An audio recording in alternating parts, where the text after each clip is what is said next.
Thank you so much for joining us here today on the Naturally Inspired Daily. If you aren't yet a subscriber over on livenaturallyinspired.com, we'd love it if you join us there. You can join right now for the first month free when you use promo code Tammy. That's TAMMY over on livenaturallyinspired.com. We are here to help people feel good so they can do what they love for longer. So let's get started with today's Health Watch. Today, I want to address this issue, and it is contentious, I guess you could say. There is a lot of arguing in the world of nutrition. And I'm finding that out the deeper I get into, discussing nutrition with people and holding consults and developing courses and all of that stuff that I'm doing in the nutrition world. It is very almost religion-like. These diets that have sprung up is almost religious-like. And so I just want to talk about that topic for a few minutes here today on Health Watch so that we can bring awareness to it. One thing I think we should all be aware of is that when we see a fad in the marketplace or in popularity, in popular culture, it's most likely been driven by some kind of sponsored study. So like take coconut oil for instance. A few years back, coconut oil became the rage, right? It was, you should be cooking with it. You should be putting it in your coffee. You should have it here, there, everywhere. Coconut oil, coconut oil. Well, great. Okay. It can be debated whether coconut oil is the, superfood of the century. There's good and there's bad with it, right? Coconut oil is extremely caloric. So if you're putting it on everything, that might tend to lead to some weight gain, right? Not saying it's not good. Okay. God forbid. I don't want to say that.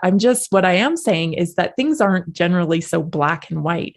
So when coconut oil sprung up in the popular culture, if you go back and you start to look at where this stuff comes from, you can almost always find a study. So there's like maybe a new product hitting the market, right? That is going to, benefit from the sale of coconut oil. So usually when these health products come to the market, it's because there's been some market research done. There's been a study to boost the sales of it for promotion. And I'm not saying that it doesn't have, it's not valid, but I'm just saying we need to be aware of that, right? Because there is some consumerism going on here, and somebody's benefiting from that. So we have to look at it from that point of view. Understanding of this will help us communicate better. Lord knows we do not need any more division. And for goodness sakes, we don't need division on our food. Okay. This is not something we should be promoting, but people get very defensive and very upset when you talk about certain foods being beneficial or not being beneficial. I was just reading something that Dr. Mercola posted about cheese. And I mean, Dr. Mercola, he is, been around a long time. He's certainly someone I've used on a regular basis for advice, and a lot of his advice has worked out. Actually, almost all of his advice has worked out wonderfully when I've implemented it. So he's a credible source for me. He was talking about cheese, and in the comments I was looking, and holy man, did that upset a lot of people. That upset a lot of people that he was promoting cheese. Okay. Take a breath. Okay, because this is what I have to say about our food diets. We're all unique individuals. What is good for one person may not be good for another person. We have to get out of this dynamic of thinking that all health comes from the same protocols, because it doesn't. Our genes don't come from the same pool. Right? This is pretty easy to think about, but yet people continue to paint everybody with the same brush, wanting them to subscribe to their way of eating, their diet. That's just simply not how it is. Let's take a look at this article. When I was looking for stuff, this comes from afpafitness.com, and it's about a year old or so, but I thought it was very interesting. 8 controversial nutrition topics of 2021. So this is such a good thing to explore. It goes through all of the different diets and why some people think they're good and why some people think they're bad, right? It presents both sides of the argument. So Food can be a universal unifying experience just as much as our convictions about food and nutrition can be dividing and sometimes polarizing. Discussions about numerous controversial nutrition topics take place in the classroom, in the coach's office, in a clinic, or online. As nutrition and wellness coaches, it can feel natural to feel like you have to choose a side in these debates, especially when coaches ask you for your opinion. At the same time, it is always useful to understand the logic behind both sides of the debate to respectfully and knowledgeably engage in discussion with your clients. Yes, but too many times I think we are prone to pick a side, and then we're anti-dairy or anti-meat, and then we almost approach it like it's a hostile environment.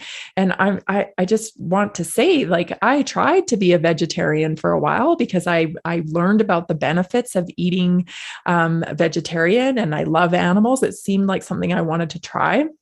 And once I implemented it, I saw a slow decline in the way that I felt. My exercise became, just more lethargic. I actually went out on runs and had to stop and walk. I've never had to do that. So that there were some telltale signs there that this diet wasn't working out for me. And then once I reintroduced meat back into my diet after 60 days, I bounced back. So that was my body telling me, maybe this isn't the best diet for you. And of course, people will say, well, you didn't do this, and you didn't take this vitamin, and you didn't take that vitamin. Well, you know what?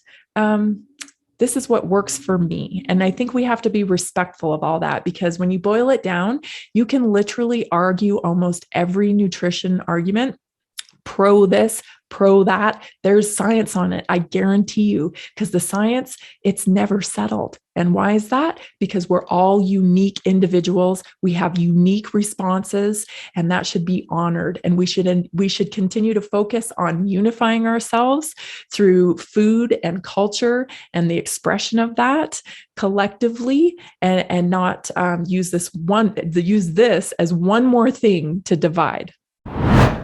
Unfortunately, some platforms censor the information in this show.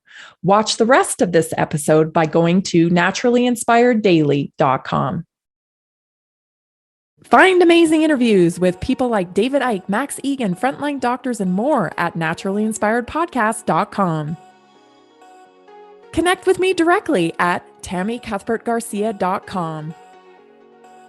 Support our amazing team. Help us defeat censorship and become a subscriber for only $5 a month at livenaturallyinspired.com. Find me on all social media platforms at connectwithtammy.com.